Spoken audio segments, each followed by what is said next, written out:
break down the door. This is our son's apartment. My mother-in-law, together with my father-in-law and brother-in-law, arrived at dawn to break into my apartment, the same apartment I'd thrown them out of the day before when I announced to my husband I wanted a divorce. When they pulled out a crowbar, I suddenly opened the door. What they saw in my hands made them scream in terror. Olivia had never been one to wait around for luck to find her. At 34, she worked as a production manager at a furniture manufacturing plant in Portland, Oregon, lived in a rented studio apartment on the east side, and knew the value of every dollar. But most importantly, she knew how to say no, calmly without drama, but firmly enough that people didn't ask twice. The morning started like any other. The plant at 7, production meeting at 8. Plant manager Davidson droned on about the need to streamline operations, which really meant cutting bonuses. Olivia half listened while checking her phone. A text from an unknown number. Please contact regarding estate matter. Attorney Sarah Blackwell. She frowned. An estate? She had no close relatives who could leave her anything. Her father died 10 years ago.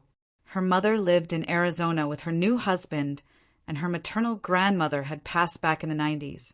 Aunt Valerie, her father's sister, had disappeared from her life after his funeral, never answering a single letter or call. After the meeting, Olivia called back. A woman's voice, professional and crisp, gave an office address in downtown Portland and an appointment time. Wednesday at 2 o'clock. No other details provided. Wednesday turned out hectic. At the plant, a CNC machine broke down and the lumber shipment was delayed. The floor, Supervisor Greg, came in drunk and caused a scene. Olivia handled problems until lunch, then rushed downtown. The law office was in a historic brick building on 5th Avenue, 4th floor. Attorney Blackwell turned out to be a woman in her early 60s wearing reading glasses on a chain, her silver hair pulled into a neat bun. She gestured to a chair across from her mahogany desk. Valerie Carson, your aunt passed away 2 months ago. You're the sole beneficiary named in her will. Olivia sat silently processing. Aunt Val was dead, and she hadn't even known. The last time they'd seen each other was at her father's memorial service. Then there was brief email correspondence that faded to nothing. What exactly did she leave me? A 1-bedroom apartment in the Pearl District. 550 square feet on the 6th floor of the Evergreen Building on Northwest 11th Avenue. Free and clear, no mortgage or liens. Olivia felt her heart skip. An apartment, her own apartment. She'd been saving for years toward a down payment, but in Portland's market, she'd never scraped together enough. And now, ready-made housing just like that. When can I take possession? There's a 6-month probate period, standard in Oregon. But there's a complication. Blackwell pulled several pages from a file folder and slid them across the desk. Another claimant has surfaced. Andrew Carson says he's the deceased's nephew. He's produced a will supposedly executed 2 years after yours, leaving the apartment to him. Olivia scanned the documents. The will looked standard enough. Aunt Val's signature, bold and recognizable, dated May 23rd, 2021. Her own will was dated March 2021. So what happens now? Now it goes to probate court. If his will is deemed valid, the apartment goes to him. If not, it's yours. Olivia slid the papers back into the folder and stood. I need copies of everything and the name of a good estate attorney. Blackwell nodded and handed over a business card. Try this firm. They specialize in contested estates. Not cheap, but they know their stuff. Olivia pocketed the card. On the Max train ride home, she was already forming a strategy. First, find this Andrew Carson and figure out who he really was. Second, verify the authenticity of his will. Third, if she had to fight this in court, she'd fight to win. That evening, she contacted the law firm. The consultation cost $300. Steep, but not something to skimp on. Attorney Marcus Hayes, a middle-aged man with tired eyes and a sharp demeanor, listened to her story, and reviewed the document copies. Your opponents will raise red flags. First, there's no filing record with the Oregon State Bar. Second, the handwriting needs expert analysis. But even to my eye, there are inconsistencies. Third, the sudden appearance of a relative your aunt never mentioned is suspicious. So it's a forgery. Likely, but we'll need to prove it in court. That means handwriting experts, records requests, witness depositions. Are you prepared for that? Olivia nodded. The process moved quickly. Hayes proved efficient, avoiding unnecessary delays and red tape. Within a week, they'd scheduled a forensic document examination. 10 days later, the results came back. The signature on Andrew Carson's will had not been executed by Valerie Carson, but was instead a skilled forgery. Discrepancies appeared in pressure points, letter angles, and characteristic flourishes. The probate hearing happened at the end of the 3rd week. Andrew Carson showed up, a thin man in his 50s with shifty eyes and an ill-fitting suit. He tried arguing his case, waving papers around, insisting Aunt Val had promised him the place. The judge listened, requested the original will, and the handwriting expert confirmed the forgery right there in the courtroom. The ruling took 5 minutes. Andrew Carson's will was declared invalid. The apartment transferred to Olivia Marie Harrison. Carson tried to object, but the judge cut him off mid-sentence. We're done here. Olivia left the courthouse feeling strangely hollow. She'd supposedly won. Supposedly the apartment was now hers, but there was no joy or relief. Only exhaustion and the grim understanding that people would do anything for real estate. 2 weeks later, she received the deed. She went to see the apartment. 6th floor of an older building. Narrow hallway. Security door with peeling paint. The key stuck in the lock. Inside smelled musty and stale.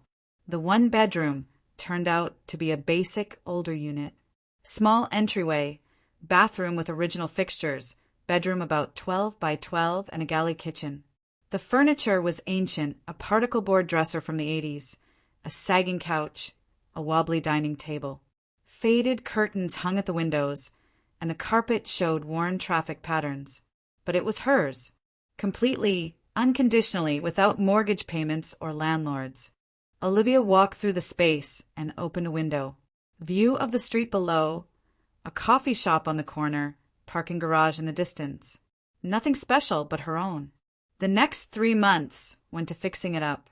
She worked at the plant during the day, then spent evenings and weekends renovating. She painted walls herself, replaced faucets, updated light fixtures. She bought furniture from estate sales and Craigslist. She found an almost new couch the previous owners were relocating to Europe and selling for 1/3 of retail. She assembled shelving from IKEA. She moved in early October, packed up her studio, loaded everything into a borrowed pickup, and made the move. When she closed the door and stood alone in her apartment, she felt profound relief. No one here would tell her when to come and go. No one would complain about dishes in the sink or lights on after midnight. At the plant, things stayed unpredictable. Manager Davidson decided to cut costs, starting with salaries. Olivia learned about it accidentally when the accounting clerk Sandra let it slip at lunch. They planned to slash quarterly bonuses in half. The next day, Olivia walked into Davidson's office without knocking. He looked up from his paperwork, annoyed. "What do you need?" "I heard about the bonus cuts." "So? The company's struggling. We need to optimize. Optimize by cutting from people who actually do the work. Will your salary also be cut in half?" Davidson's face reddened. "Watch yourself, Harrison. I'm the manager. I decide compensation. Then decide correctly. Either the bonuses stay as promised, or I walk and take all my documentation for the new production line with me. You know the launch won't happen without my work." Davidson opened his mouth, closed it, opened it again. 20 seconds of silence passed before he exhaled. "Fine. Your bonus stays. but not a word to anyone else. Olivia turned and left. Behind her came the thud of his fist hitting the desk. Over time, the apartment accumulated small touches. Plants on the windowsill, a framed print on the wall, a rug by the couch. Olivia didn't care about luxury. Functionality and order were enough. The important thing was that this space belonged solely to her. Her mother called weekly, always the same pattern. "How are you? How's your health? Do you need money?" Olivia answered briefly without elaborating. Late November, her mother asked to borrow $4,000 for bathroom repairs. The pipes leaked, the fixtures were old. Her husband promised to fix things, but never got around to it. "No, Mom." "What do you mean, no? I'm your mother." "I know, but I'm not lending money. Last time you promised to pay me back in a month. 6 months passed, and I never saw a cent. Olivia, you know we're having a tough time." "I'm having a tough time, too. I'm furnishing an apartment and paying off furniture. So no." Her mother went silent, then hung up. She didn't call for 2 weeks. Then she called again as if nothing had happened. Olivia continued with her life. Winter arrived early. Early December brought snow, and Portland settled into gray slush. Olivia came home from work tired but content. Home was warm and quiet. She could make tea and read. One evening, heading to her building, she noticed a man standing near the entrance, apparently waiting for someone, looking at his phone. Olivia walked past and used her key fob on the door. 3 days later, she saw him again. He sat on a bench across from the entrance, smoking. Olivia went out for groceries. He glanced up and nodded. She nodded back and continued on. A week later, he emerged from the neighboring building. Olivia looked out her window early one morning and saw him leaving the entrance, next door. She figured he lived there or was visiting someone. Saturday, they crossed paths at the grocery store. Olivia was choosing milk. He stood nearby browsing yogurt, reached for a container, accidentally brushed her basket, and apologized. "Sorry about that." "No problem." His voice was quiet and pleasant, eyes gray and attentive. She turned away and kept shopping. He stood there briefly, then headed to check out. The next day, he was outside her building again. Olivia walked home from work and spotted him from a distance. He stood at the entrance, talking on his phone. He saw her, ended the call, and smiled. "Evening." "Evening. Do you live here?" "I do. You?" "Friend lives next door. I visit pretty often." Olivia nodded and walked past. A vague unease stirred inside. He appeared too frequently, but maybe it really was coincidence. A few days later, he spoke again. Olivia was taking out recycling. He came out of the neighboring building. "We keep running into each other. Maybe we should introduce ourselves." "I'm Alex." Olivia stopped and studied him. He stood at a comfortable distance, hands in pockets, expression open. "Olivia, nice to meet you. Have you lived here long?" "Few months. Moved from the east side. Inherited the place from my aunt." He nodded, paused a moment. "Listen, maybe we could grab coffee sometime? There's a good place on the corner." Olivia considered. Usually she turned down such invitations, but something made her answer differently. "Sure. Saturday at 3 works." "Great." They exchanged numbers. Olivia went upstairs, tossed her recycling down the chute, sat on her couch, and stared into space. Why had she agreed? She normally rejected men immediately, giving no chances, yet now she'd said yes. Saturday came quickly. Olivia wore jeans, a gray sweater, and a jacket. She didn't bother with much makeup, just lipstick. She headed down right on time. Alex waited outside the coffee shop in a black jacket and jeans. He smiled and held the door. Inside felt warm and inviting. They sat by the window and ordered coffee. Conversation flowed easily. Alex talked about work. He was an estimator for a construction company. Decent job, steady pay, but demanding bosses. He lived alone, rented an apartment in Southeast, but his friend really did live next door, which explained why he was in the area so much. Olivia told him about the plant, about being a production manager, about renovating the apartment. She didn't share personal details, keeping some distance. He listened attentively, asked questions, didn't pry or pressure. After coffee, he suggested a walk. They strolled through a nearby park, talking about nothing in particular. Then he walked her to her building and said goodbye. "Can we do this again?" "Yes." He smiled and left. Olivia went upstairs, changed into comfortable clothes, lay on the couch, turned on the TV, but didn't watch. She thought about it. Alex seemed normal, reasonable, didn't stress her out or come on too strong. But still, something felt off. Maybe everything had aligned too conveniently, too perfectly timed that he'd appeared. They started dating. Once a week at the coffee shop, sometimes movies. Alex was attentive, but not clingy. He rarely brought flowers. He always asked if it worked for her to meet. He didn't call constantly or send endless texts. He acted like an actual adult. A month later, he kissed her. After another movie, outside her building. Olivia didn't pull away. The kiss was gentle, almost hesitant. He stepped back and looked into her eyes. "I'm understanding correctly that we're together?" "Yes." "Good." He left. Olivia went upstairs, changed, and lay down. She stared at the ceiling for a long time. Something was changing in her life, and she wasn't sure she liked it. By April, they spent more time together. Alex came over, brought groceries, cooked dinner. He cooked well, better than Olivia. She didn't mind his presence, but maintained boundaries. No spare key, no talk of moving in together. One evening, Olivia came out of the bathroom and saw Alex's phone on the coffee table, screen glowing.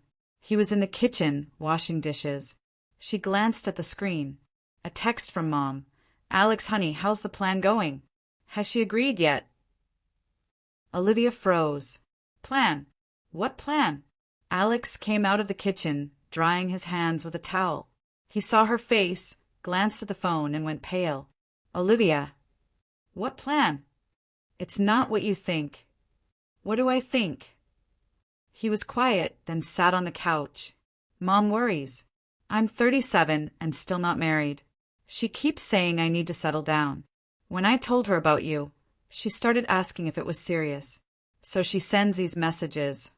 She's asking about the plan." "What plan?" "The plan meaning, are we serious? Am I going to propose? You know how it is." Olivia sat across from him and crossed her arms. "Alex, if you're scheming something, tell me straight. I don't play games." "I'm not scheming anything. I'm just dating you. I like spending time together. That's it." Olivia stood, walked to the kitchen, poured water, drank slowly and returned. "All right, but if I sense you're lying to me, we're done immediately. Clear?" "Clear." He left half an hour later. Olivia sat alone by the window, looking out at the night. Inside, vague anxiety churned. Maybe she shouldn't have gotten involved. Maybe she should have turned him down from the start. But she didn't break things off. She kept seeing him, though the wariness remained. She watched his words and actions, looking for deception. In May, Alex proposed. Unexpectedly, during a walk in Washington Park. He pulled out a small box with a ring and dropped to one knee. "Olivia, will you marry me?" She stood looking down at him.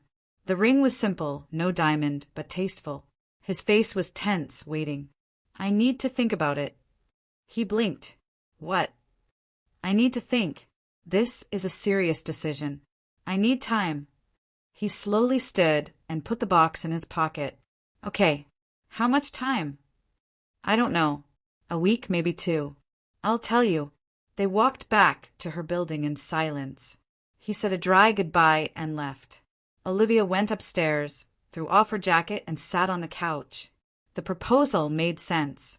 They'd been together 6 months. They weren't kids anymore. Time to decide.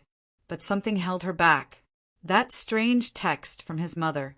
His too convenient appearance near her building. It all formed a picture she couldn't quite see. 3 days later, Alex called saying he'd been laid off. The company was downsizing. He got caught in the cuts. His voice sounded tired and defeated. I have to move out of my apartment. Can't afford the rent. Olivia listened silently. Can you help? Just let me crash for a few days while I find something new. She paused. Come over. He arrived that evening with 2 duffel bags. Olivia met him at the door and let him in. He walked in, dropped the bags, and sat on the couch. Thanks. I promise it's temporary. You'll sleep on the couch. I'll get bedding. And we're clear from the start. 1 week maximum. Find a new place in that time. Got it. Olivia made up the couch. He sat staring at nothing, looking genuinely down. 2 days later, he brought up marriage again. They sat in the kitchen, drinking tea. Olivia, I want to make this official, so you know I'm serious. Let's get married. She set down her mug. I have a condition. What? Prenup. The apartment stays my separate property. He went quiet and frowned. You don't trust me? I trust documents. I inherited this apartment before we met. It's my property, and I want that legally documented. He stood and paced the kitchen. That's weird. We'll be husband and wife. Exactly why we need the prenup, so everything's fair and clear. He stood looking out the window, then exhaled. Fine, I'll sign. A week later they went to a family law attorney. The prenuptial agreement was drawn up quickly. The Pearl District apartment remains the separate property of Olivia Marie Harrison. In the event of divorce, it is not subject to division. Alex signed reluctantly. Olivia saw his jaw muscle twitch. They set the wedding for June. No guests, no reception. Just the courthouse ceremony certificate. Olivia wore a beige dress, Alex a dark suit. They signed papers, exchanged rings. Alex tried to smile, but it came out forced. After the ceremony, they went home. Alex brought his remaining things and hung clothes in the closet. Olivia watched him settle into her space and felt growing tension. Everything seemed right on paper. She'd protected herself legally. He'd agreed to her terms, but something felt wrong. That evening they sat on the couch, watching a movie. Alex put his arm around her shoulders. Olivia sat motionless, staring at the screen. The movie played, but she didn't follow it. Her mind was elsewhere. She looked at the wedding band on her finger and suddenly thought, had she really made the right choice? The first 2 weeks of marriage passed quietly. Alex left for work early mornings, came back around 7. Olivia kept her own schedule, sometimes staying late at the plant. They ate dinner together, watched TV, went to bed. Everything like normal married couples.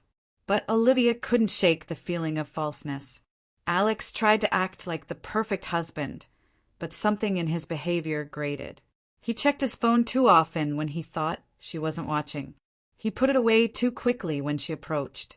Once she heard him talking in the bathroom in a hushed voice, clearly not wanting to be overheard. At the end of the second week, he said his parents wanted to meet. Olivia nodded. Made sense. They'd gotten married. Families should meet. They agreed on Saturday at a cafe downtown. Saturday was rainy. Olivia put on black slacks and a burgundy blouse, pulled her hair into a ponytail. Minimal makeup. Alex wore a button-down and jeans, nervous, fidgeting with his keys. They left at 1:30. The cafe was 20 minutes away on foot. They walked in silence. Alex kept checking his watch. When they approached the cafe, Olivia saw 3 people at the entrance. A woman around 60, heavy-set, in a brown coat with an enormous purse. A man about the same age, stooped, wearing glasses. And another younger, maybe 30, lean in a leather jacket. Alex hurried over. The woman immediately rushed to hug him, practically crushing him. Alex, sweetie, my baby. The men stood off to the side. The older one nodded. The younger one looked Olivia over appraisingly. Alex extracted himself and turned to Olivia. This is my wife, Olivia. Liv, this is my mom, Donna, my dad, Robert, and my brother, Ethan. Olivia nodded and extended her hand. Donna, shook it limply while scanning Olivia from head to toe. "Well, hello. Alex told us so much about you." The voice was syrupy, but the eyes were cold. Olivia immediately felt the phoniness. "Let's go inside," Robert suggested. They entered the cafe and sat at a window table. The server brought menus. Donna immediately started dictating what to order.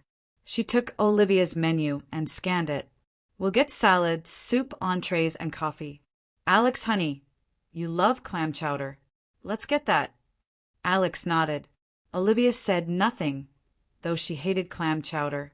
While waiting for food, Donna interrogated them about the wedding. Why didn't they invite parents? Why no guests? Why such a modest ceremony? Olivia answered briefly. "We wanted simple. Don't like big events. Wanted just the two of us."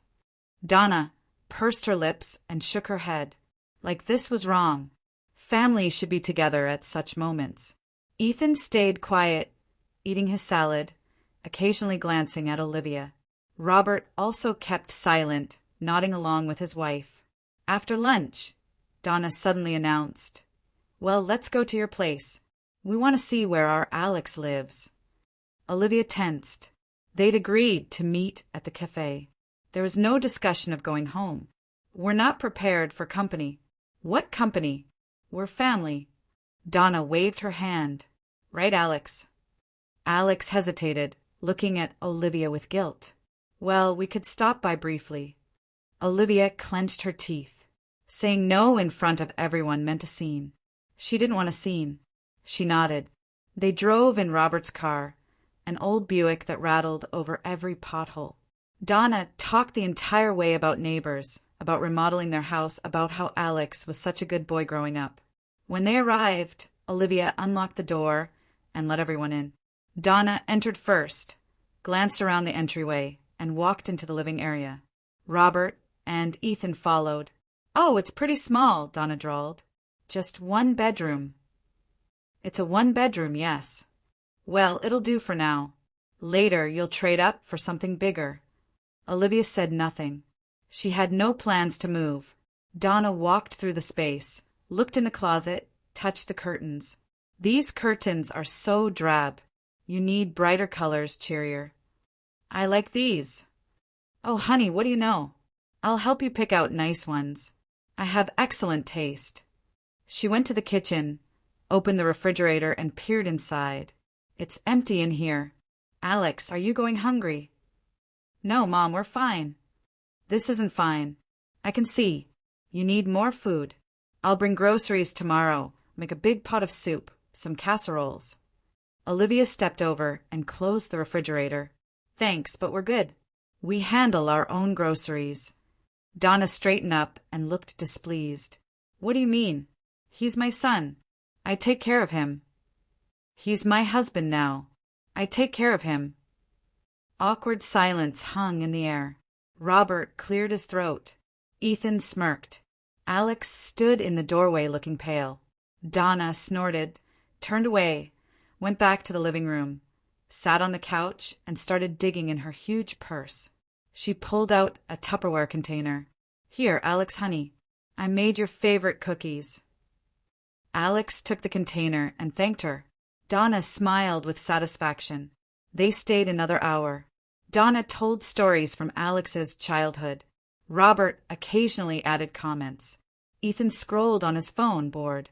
Olivia sat listening, answering questions briefly. When the guests finally left, she closed the door and leaned back against it. Alex stood in the living room, avoiding her gaze. "We agreed to meet at the cafe," Olivia said quietly. "Mom wanted to see the apartment. You should have warned me. I didn't know she'd decide that." Olivia went to the kitchen, poured water, and drank. Alex came up behind her. "Liv, don't be mad. They're just parents wanting to get to know you better." She set down the glass and turned around. "Alex, I'm fine with your parents, but this is my apartment. You can't bring people here without asking me first." "Okay, I get it. Won't happen again." He hugged her and kissed the top of her head. Olivia didn't return the embrace, just stood there motionless. 2 days later, Donna appeared again. She rang the doorbell around 5 in the evening. Olivia opened the door to see her mother-in-law loaded with grocery bags. "Hi, sweetie. I brought food like I promised." Olivia wanted to say she hadn't asked for it, but Donna had already squeezed past into the kitchen, dumping bags onto the counter. "Chicken, vegetables, rice, canned goods. Now you'll eat properly. Alex looks so thin." "He doesn't look thin." "He does. I can tell. A mother always knows. Want some tea?" Without waiting for an answer, Donna started bustling around, turning on the kettle, getting out mugs, making sandwiches. Olivia stood in the doorway watching. Inside, irritation simmered. "Donna, I need to prep for tomorrow's production meeting." "You prepare. I won't bother you. We'll just have some tea." Olivia went to the living room, opened her laptop, pulled up documents, but couldn't concentrate. In the kitchen, dishes clattered and Donna hummed. Half an hour later, Alex came home and was thrilled to see his mother. "Mom, what are you doing here?" "Brought groceries. Let's have dinner." They sat in the kitchen. Olivia stayed in the living room. Donna called for her, but she declined. Working no time. Donna didn't leave until 9. Alex walked her to her car and came back happy. "Mom tries so hard. She cares." Olivia closed her laptop. "Alex, I asked you to give me a heads up when someone's coming over." "She came on her own. I didn't know." "She has your number. She could have called." "Come on, what's the big deal? She's family." Olivia stood, went to the bathroom, closed the door, splashed cold water on her face, and stared at her reflection. Tired eyes, tense jaw. She felt the space around her constricting. Donna started coming regularly, 2 or 3 times a week. Always without warning, always with food. She cooked for Alex, brought containers of meals. She never offered any to Olivia. Once Olivia casually mentioned she'd like some of the soup. Donna looked surprised. "Oh, are you eating that? I thought you were watching your weight." Olivia wasn't watching her weight. She just wanted a decent meal. A month later, Donna began rearranging the apartment. She moved the couch to a different wall, shifted the coffee table, reorganized the kitchen cabinets. Olivia came home from work and didn't immediately realize what had changed. Then she looked closer.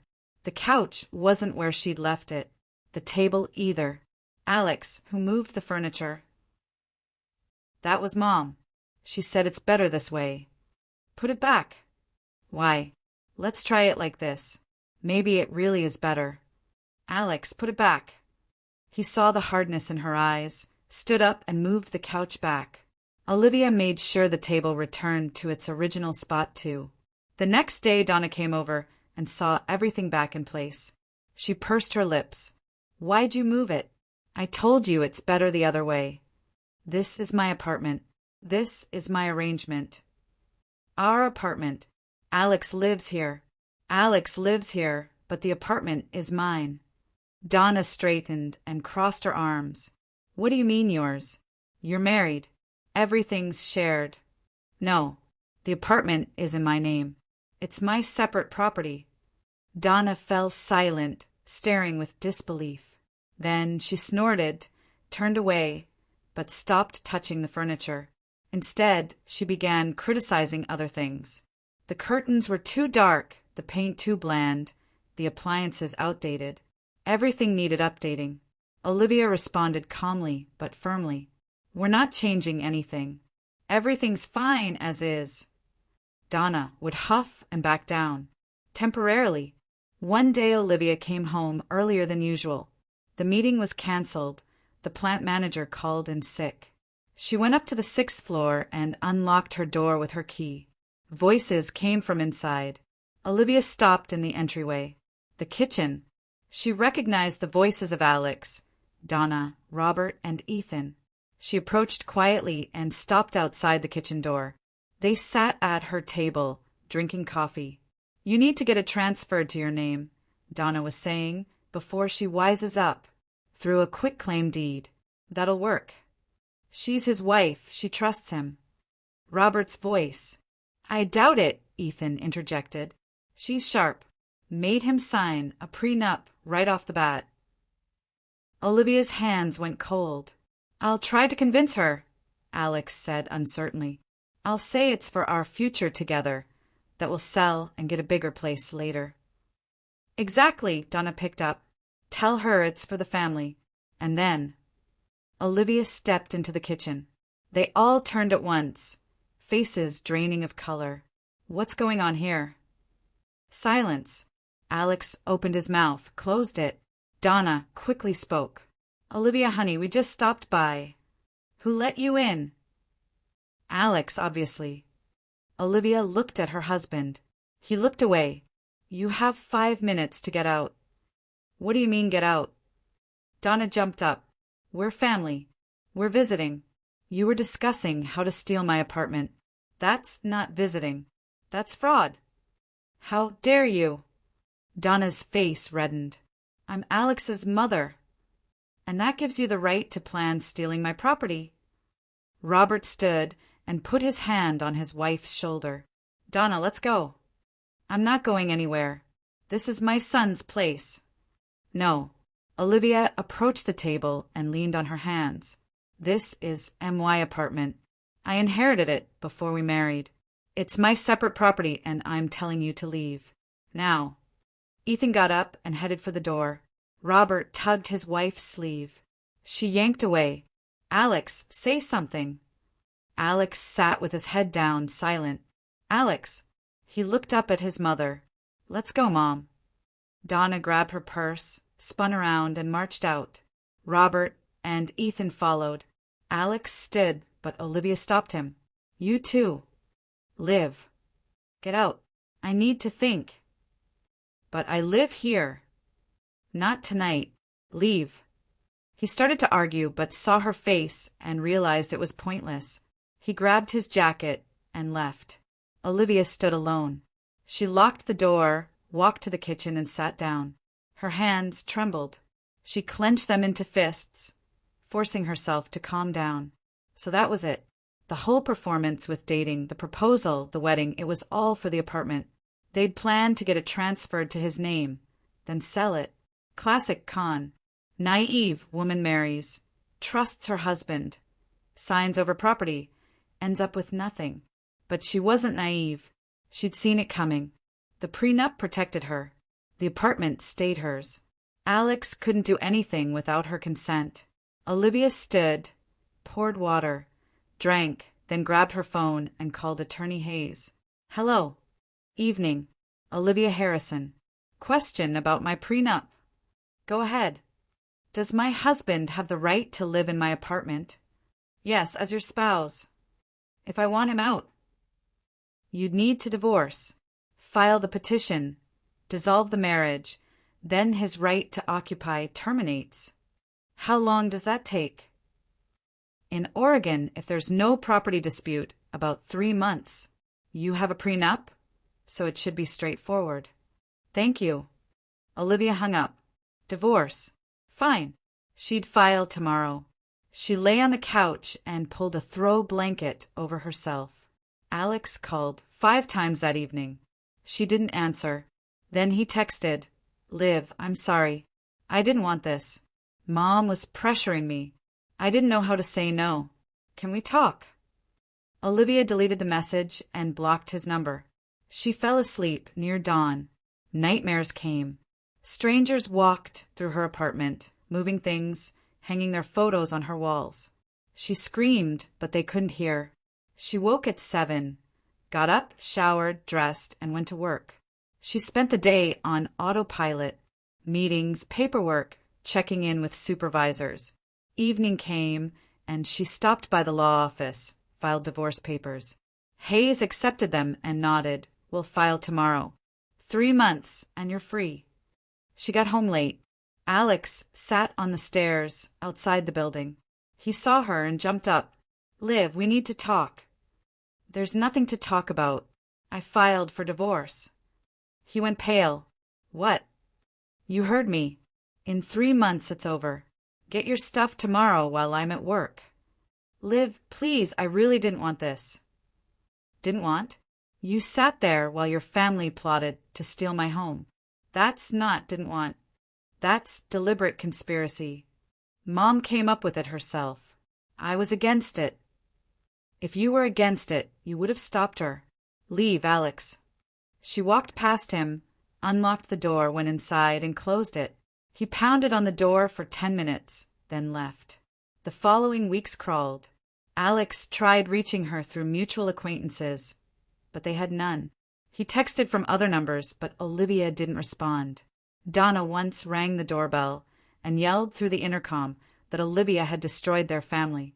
Olivia called the police. An officer talked to Donna and she left. 3 months later, the divorce decree arrived.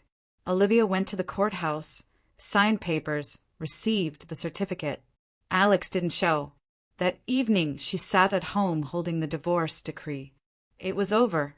The apartment was hers again. No husband, no in-laws. But she felt no relief, only emptiness and exhaustion. She filed the document, closed the folder, stood and walked to the window. The city at night. Lights in windows, cars on streets. Life continued. Olivia made tea, sat on the couch, turned on the TV for background noise. She thought about how she'd trusted the wrong person, how her instincts had warned her from the start, but she'd given him a chance anyway. No more mistakes like that. 2 months after the divorce, life returned to routine. Work, home, occasional coffee with her friend Natalie. Olivia didn't tell Natalie details about the divorce, just said it didn't work out. Natalie shook her head and sympathized but didn't pry. At the plant, manager Davidson finally retired. The new manager turned out to be a guy in his early 40s, energetic and reasonable. Salaries increased, bonuses were restored. Olivia breathed easier. One evening in early October, she was coming back from the grocery store, carrying bags, keys in her jacket pocket. She approached her building and saw a familiar figure. Alex stood at the entrance. Olivia stopped. What do you want? To talk. There's nothing to say. Liv, please. 5 minutes. She set down her bags. Talk. I get it now. I was wrong. Mom really was pushing me. I couldn't stand up to her. But I've cut them off completely. We could start over. No. Liv. Alex, leave. Don't call, don't text, don't show up. We're done. She picked up her bags and walked past him to the door. He tried to touch her arm, but she pulled away. Don't touch me. She went inside, went upstairs, closed her door, and leaned back against it. She was breathing hard. Alex didn't appear again. Autumn turned to winter. Snow fell. Olivia came home each evening to her quiet, empty apartment. Sometimes loneliness pressed down, but she preferred it to false companionship. In November, something strange happened. Olivia noticed someone watching her building. Several times coming home, she saw a car parked across the street. A dark Camry, tinted windows. The car would sit for a while, then drive away. Olivia didn't worry at first, but when the car appeared a 5th time, she grew concerned. She went downstairs and approached. The windows stayed up, no one visible inside. The next day, no car. But Ethan was there, Alex's brother, standing outside the building, smoking. Olivia approached. What are you doing here? Waiting for you. Why? We need to talk. Who's we? The family. I have no family with Alex. We're divorced. We know, but we need to discuss something. Not interested. She tried to pass, but he blocked her path. Wait, it's important. Olivia stopped and crossed her arms. Make it quick. Not here. Mom wants to meet at a cafe. Talk properly. Tell your mom I have nothing to discuss with her. She's insisting. I don't care. Olivia walked around him, used her key fob, went inside, and went upstairs. 30 minutes later her phone rang, unknown number. She didn't answer. Then a text came. Olivia, this is Donna. We need to meet. This is about the apartment. Olivia deleted the message and blocked the number. But Donna persisted. The next day an email arrived, then another. The emails claimed they'd found an earlier will from Aunt Valerie leaving the apartment to someone else, that Olivia's ownership was illegitimate, that they'd take her to court. Olivia called Hayes. "They're threatening me, claiming there's another will. The will was probated and validated. There are no others. This is a bluff. What should I do?" "Nothing. Ignore them. If they actually file suit, contact me and we'll handle it." Olivia did exactly that. Ignored emails, calls, texts. 2 weeks later they stopped. December was brutally cold. Olivia worked late preparing annual reports, coming home after midnight, collapsing exhausted. In those moments, she understood the price of solitude. No one to cook dinner, pour tea, or listen to how her day went. But also no one to invade her space, rearrange her things, or plot to steal her home. She'd made her choice and lived with it. Before New Year's, Natalie invited her over. Olivia declined. She didn't want to see happy couples or hear children laughing. She spent the holiday alone with a bottle of wine and an old movie. At midnight, she raised her glass to herself, to surviving, to not breaking, to staying herself. The new year began quietly. January, February, March passed uneventfully. Work, home, work. Olivia didn't date anyone. It suited her. In April, her mother called. Olivia was surprised. They hadn't spoken in months. "Olivia, honey, how are you?" "Fine. I heard you got divorced." "Yes. Why didn't you tell me?" "Didn't see a reason to." Silence. "Well, I'm calling about something else. I need money." "How much?" "5,000. For what?" "My husband's sick. Medical bills are expensive." Olivia sighed. "Mom, I can't." "What do you mean you can't? I'm your mother." "I know, but I don't have that kind of money." "You work. You get paid." "And I pay mortgage." She stopped herself. "I pay bills, utilities, food. I barely have enough for myself." Her mother went quiet, then hung up. Olivia set down her phone and rubbed her face. She was tired of people who thought she owed them something. Owed help, owed money, owed tolerance. She owed nobody anything. Another month passed. May brought warmth and sunshine. Olivia started taking evening walks, strolling through parks, sitting on benches with books. Life was gradually settling, but a feeling that something was coming wouldn't leave her. She didn't understand why. Everything seemed calm, no threats, but an inner voice whispered, "This is the calm before the storm." And she was right. June arrived with heat. Portland baked under 90-degree sun. Asphalt shimmered, people sought shade. Olivia came home from work drained, turned on her window AC unit, and lay motionless until her body cooled. At the plant, they launched a new production line. Olivia oversaw everything, checked each stage, corrected errors. So much work that she stayed until 9, came home, ate leftovers, and crashed. Mid-June, something strange occurred. Olivia discovered her door lock sticking. The key turned with difficulty, as if something had jammed the mechanism. She tried WD-40, but it didn't help. She called a locksmith. The guy came the next day, examined the lock, and shook his head. "Someone tried picking this. See these scratches? Fresh marks from a lockpick or shim." Olivia looked closer. Indeed, small fresh scratches marked the metal around the keyway. "When?" "Day or 2 ago." "You're lucky. Good lock, didn't give. But I'd replace it. Want something with better security." The locksmith installed a new deadbolt with anti-pick pins and a reinforced strike plate. Olivia paid, closed the door, sat on her couch, and thought. Who would try breaking her lock? Random thieves? But there'd been no break-ins in the building for months. Neighbors said everything was quiet, or maybe not random. An unpleasant thought. Alex's family. They hadn't given up. They were still trying. First threats, letters, now attempted entry. Olivia grabbed her phone and called Hayes. "Can I install a security camera in the hallway?" "You can.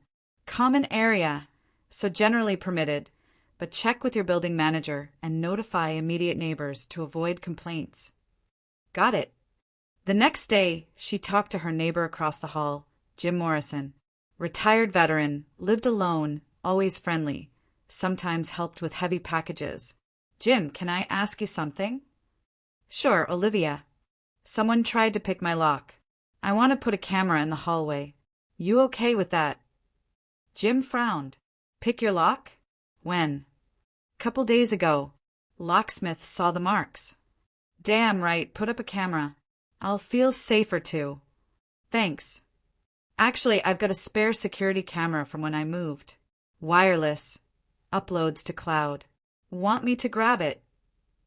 Seriously? That would be amazing. Give me 5 minutes. They mounted the camera above Olivia's door, angled to cover the hallway and stairs. Jim set up the app on Olivia's phone and showed her how to review footage. There you go. Now everything gets recorded. Anyone comes near your door, you'll have it on video. Jim, I really appreciate this. No problem. Neighbors look out for each other. Olivia went back inside and tested the app. Camera worked perfectly, clear image. Now if someone tried anything, it would all be documented. A week passed quietly. Olivia checked the footage every evening. Nothing suspicious, just neighbors coming and going. But the unease persisted. She couldn't explain it, but she knew instinctively something was brewing. Alex's family weren't the type to give up. They were planning something else. Late June, her fear materialized. Olivia worked late, closing quarterly reports, and came home at 10:30. She reached the 6th floor and saw 3 figures on the landing: Alex, Donna, and Ethan. Olivia stopped on the last step. What do you want? Donna stepped forward. We need to talk. We've talked multiple times. I have nothing to say. We have an offer. Not interested. Olivia tried to pass, but Ethan moved to block her door. Just listen. Get away from my door. We'll give you good money for the place. Sell it to us. Buy something cheaper on the east side. Keep the difference. Olivia stared at him coldly. The apartment's not for sale. Move. We're serious. 200,000. The apartment's worth 350, and I'm not selling. Last time, move away from my door. Ethan didn't budge. Donna came closer. What, you stupid or something? We're being nice. You don't take the nice way, there's a hard way. Olivia pulled out her phone. I'm calling 911 right now. You have 10 seconds to leave. Alex jerked forward. Liv, don't. We really want to work something out. We have nothing to work out. Get out of my building. She started dialing. Donna hissed and grabbed her son's sleeve. Let's go. She doesn't get it anyway. They started down the stairs. Ethan went last and called back. You'll regret this. Olivia stood holding her phone until they disappeared down the stairwell. Then she canceled the call, unlocked her door, went inside, locked everything, and leaned back against it. Her hands shook. She clenched them into fists, forcing calm. She walked to the kitchen, poured water, drank, then checked the camera footage. Everything recorded. Their faces, their words, the threats. She saved the file and sent it to Hayes with a message. They came back. Made threats. Hayes replied in 5 minutes. File a police report tomorrow. This is grounds for a restraining order. Olivia tried to sleep, but couldn't. She lay staring at the ceiling, listening to building sounds. Somewhere a pipe dripped, floorboards creaked, a door closed, normal night sounds. But tonight they felt ominous. Near dawn, she finally dozed off. She dreamed someone was breaking down her door. She ran, trying to hide, but the rooms in her apartment vanished one by one. Nowhere to go. She was trapped. She woke at 6, sweating. Got up, splashed cold water on her face, looked in the mirror.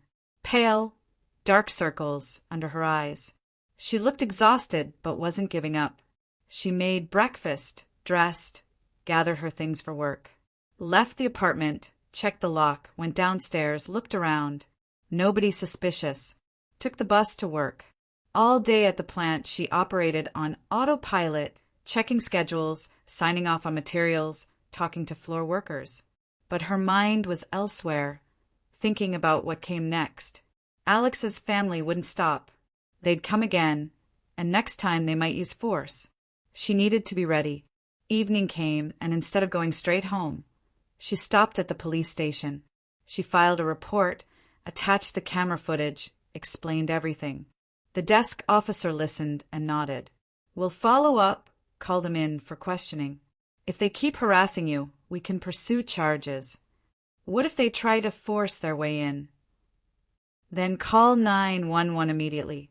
We'll respond and arrest them, but keep recording everything. More evidence helps." Olivia thanked him and left. Got home late, went up to 6, checked the landing. Empty. Went inside, locked everything, slid the chain, sat on the couch, checked her phone. Camera app showed continuous recording. Everything working. She set notifications so the app would alert her to motion at night. Then lay down to sleep. This time sleep came faster. She slept heavily, dreamlessly. Woke to a sound, sharp, loud. She grabbed her phone. 5:30 a.m. The sound repeated. Someone at her door. Olivia threw on a robe and approached the door. Looked through the peephole. On the landing, Donna, Robert, Ethan, and Alex. Ethan held a crowbar. Her heart dropped. Olivia backed from the door, grabbed her phone, opened the camera app. Recording active. She also started her phone's voice recorder. Outside the door, Donna's voice, loud and shrill. "Break it down. This is our son's apartment." Olivia froze. This was it. They'd come to break in. She heard Ethan working the crowbar against the door. Metal scraped on metal. Robert's voice. "Keep it down, the neighbors will hear." "Screw the neighbors." Donna didn't hold back. "This is Alex's place. We have a right to it." Olivia thought fast. If they broke through and got inside, what would she do? Call 911, but they'd take minutes to arrive. Pepper spray against 4 people wouldn't work. She needed a different strategy. She looked at her phone. Everything recording. Their words documented. Their actions on camera. This was already a crime. Attempted burglary. Outside, Ethan kept working the crowbar, trying to pry the lock. Metal groaned. The door held. But for how long? Olivia opened her camera app and scrolled back 10 seconds. On screen, crystal clear, them at her door. Donna shouting, "Break it down. This is our son's apartment." Ethan with the crowbar. All recorded. All there. Now she needed to stop them and capture their reaction when they saw the evidence. Olivia moved to the door, hand on the knob, and waited. Outside, Ethan worked the crowbar, trying to lever the deadbolt. Donna encouraged, "Come on, almost got it." Robert stood aside, nervous. "Donna, maybe we shouldn't. This is illegal." "Shut up. This is my son's place. We're taking it back no matter what." Alex said nothing. Olivia pictured him standing there, pale, scared, but not stopping his mother. The crowbar screeched especially loud. Ethan swore. "Damn lock solid, won't budge." "Try the other side," Donna commanded. Olivia took a deep breath. "Now. Right now." She yanked the door open. Ethan with the crowbar lost his balance and nearly fell. Donna and Robert jumped back. Alex froze. Olivia stood in the doorway, holding her phone, screen out toward them. On the screen, the camera footage from 1 minute ago. Them. Donna screaming, "Break it down. This is our son's apartment." Ethan with the crowbar. She turned the volume to maximum. Donna's voice blasted from the speaker. "Break it down. This is our son's apartment." Donna went white. Robert stepped back. Ethan dropped the crowbar. It hit the floor with a crash. Alex covered his face with his hands. Olivia spoke calmly in an ice-cold tone. "You just attempted to break into private property. Everything's recorded. Camera in the hallway. The footage is already uploaded to cloud storage and sent to my attorney. In 10 minutes, I'll be at the police station filing charges." Donna tried to speak, but her voice shook. You can't. We're family. You just tried to break down my door with a crowbar. That's first-degree criminal trespass in Oregon. Felony charge. Up to 5 years in prison. Want to test it? Robert grabbed his wife's arm. Donna, we're leaving. Now. Ethan picked up the crowbar and backed toward the stairs. Alex stood frozen, staring at Olivia with horror. Donna tried once more. We warned you. You'll be sorry. Olivia took a step forward, phone raised higher. Threats are a separate charge. Keep going. I'm still recording. Donna spun and rushed to the stairs. Robert and Ethan followed. Alex hesitated, looked at Olivia. Liv. Go. He lowered his head and went down. Olivia stood in the doorway, filming their retreat. They stumbled down the stairs, hurrying. Below, the building door slammed. Olivia went back inside, locked the door, and slid down to sit on the floor, back against the door. She hugged her knees, breathing hard. Her hands trembled. She pressed them to her chest and waited for it to pass. Minutes later she stood, went to the kitchen, poured water, drained the glass. Then another. She checked the time. 6 a.m. The police station opened at 8. She had time to pull herself together. She showered, dressed, gathered everything. Camera footage, message screenshots, the police report from yesterday. Put it all in a folder. At 7:30 she called Hayes. They came, tried to break in. Got it all on video. Perfect. Going to file charges. Yes, in 30 minutes. I'll meet you there to advise if needed. Thanks. Olivia left at 8 sharp, went downstairs, looked around. No sign of their car. Gone. She headed to the station. Hayes waited outside. They went in together. The desk officer was the same one from yesterday. He recognized Olivia and nodded. Something happened? Yes. They came back. Here's the footage. She played the camera recording. The officer watched silently. When it ended, he exhaled. All right. File a detailed report. Everything from the beginning. Olivia wrote for over an hour, laying out the entire story, meeting Alex, the marriage, discovering his family scheme, the divorce, the harassment, attempted lockpicking, last night's confrontation with demands to sell, and this morning's break-in attempt. She attached all recordings, all documentation. The officer reviewed everything and studied the evidence. Okay, we're opening a case. We'll bring them in for questioning. Likely charges for attempted burglary, possible plea deal to lesser charges, or it goes to trial. What if they come back? Call 911. We'll arrest them on the spot. They'll also get a restraining order prohibiting contact. Violation means jail. Olivia nodded, thanked him, and left. Hayes walked her to the bus stop. You did everything right. Law's on your side now. Thanks for everything. Call if you need anything else. Olivia took the bus to work.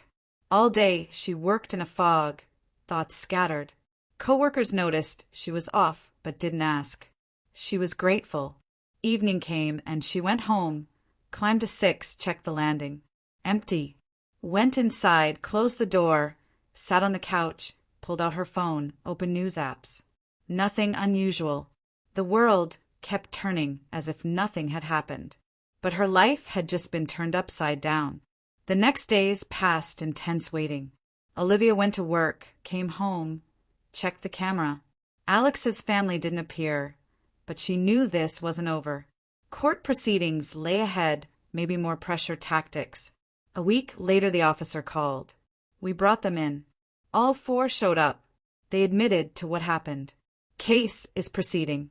Prosecutors reviewing for charges. You'll be notified of court date, probably in a month. Okay. They've been served with a restraining order. No contact, stay 100 yards away. Violation means immediate arrest. Thank you. Olivia hung up. 1 month, breathing room. Time to recover. But the respite proved illusory. 3 days later, Calls started from blocked numbers at random times. Olivia didn't answer. Then texts came. Threats, insults. She saved everything and forwarded it to the police. Another week passed, and someone spray-painted "bitch" on her mailbox downstairs. Oliva photographed it and reported it. The month dragged endlessly. She barely slept, ate little, lost weight. At work her performance dropped. The plant manager called her in. "Olivia, is everything all right?" "Yes, just a tough time." "Maybe take some vacation days?" "No, I need to keep working right now." He nodded and let her go, but she saw concern in his eyes. Finally, court day arrived. Olivia showed up 30 minutes early. Hayes met her in the courthouse corridor. "Ready?" "Yes." "It'll be fine. We have solid evidence." They entered the courtroom. Alex's family sat on the defendant's side. Donna in a black dress, Robert in a suit, Ethan and Alex beside them. All looked defeated. The judge entered. Everyone rose. The hearing began. They read the case materials, played the camera footage, called witnesses. Jim Morrison testified, confirmed he'd seen the family arrive at dawn and attempt to break in. The defense tried to justify it. They claimed it was a misunderstanding, they just wanted to talk. The crowbar was grabbed by accident. The judge interrupted. "You accidentally grab a crowbar at 5:30 in the morning to have a conversation." Defense fell silent. Olivia testified calmly, no emotion. She recounted everything from meeting Alex to today, presented all evidence. The judge listened carefully, asked clarifying questions, then called a recess to consider the verdict. 20 minutes later she returned. Everyone stood. The judge read the decision. The defendants are found guilty of attempted first-degree criminal trespass. Sentencing as follows. Donna Wright and Robert Wright. Fines of $5,000 each. 2 years probation. Ethan Wright. Fine of $8,000. 160 hours community service. Alex Wright. Fine of $3,000. Formal warning. All defendants are ordered to maintain no contact with Ms. Olivia Harrison.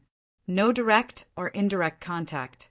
No approaching within 100 yards. Violation results in immediate arrest and incarceration. This restraining order remains in effect for 5 years. Donna burst into tears. Robert put his arm around her, barely holding together himself. Ethan sat stone-faced. Alex bowed his head. Olivia stood listening to the verdict, feeling nothing, no joy, no relief, just emptiness. They left the courtroom. Hayes shook her hand. "Congratulations. You won." "Thanks." She walked out without looking back. Got home that evening, climbed to 6, opened her door, went in, closed it, leaned back against it. Silence. Complete, total silence. She walked to the living room, sat on the couch, took out her file folder. Divorce decree. Court judgment. It was finished. She was free. The apartment was hers. No one could take it. But somehow there was no relief. Olivia stood, went to the window, looked out at the city. Evening, lights, traffic. Life continued for everyone else. She went back to the couch, lay down, closed her eyes. Exhaustion washed over her. She fell into sleep. 2 weeks passed. Life gradually normalized. Olivia worked, came home, checked the camera. Alex's family didn't appear. Calls stopped. Messages stopped.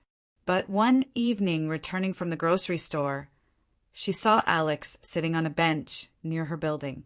He sat staring at the ground. Olivia stopped 10 yards away. He looked up, saw her, stood. "Liv, I'm not violating the order. I wanted to say I'm sorry." Olivia stayed silent. "I was weak. I couldn't stand up to my mother. I'm guilty, and I know you'll never forgive me. I'm sorry." He turned and walked away. Olivia stood watching him go, then picked up her groceries and headed inside.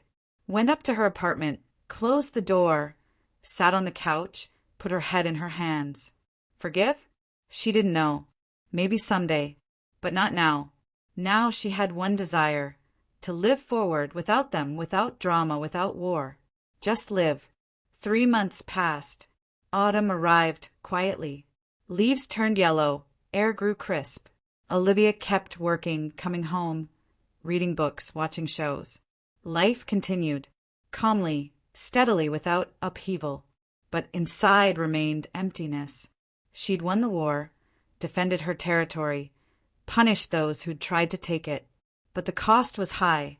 She'd lost faith in people, lost the ability to trust, lost part of herself that had believed in goodness. Olivia sat by the window watching rain streak the glass, blurring the world outside. She thought about how freedom isn't always joyful. Sometimes it's just loneliness in an empty apartment, silence with no one to break it, walls that protect but also isolate. She'd won, but the victory tasted bitter, and she accepted it as it was.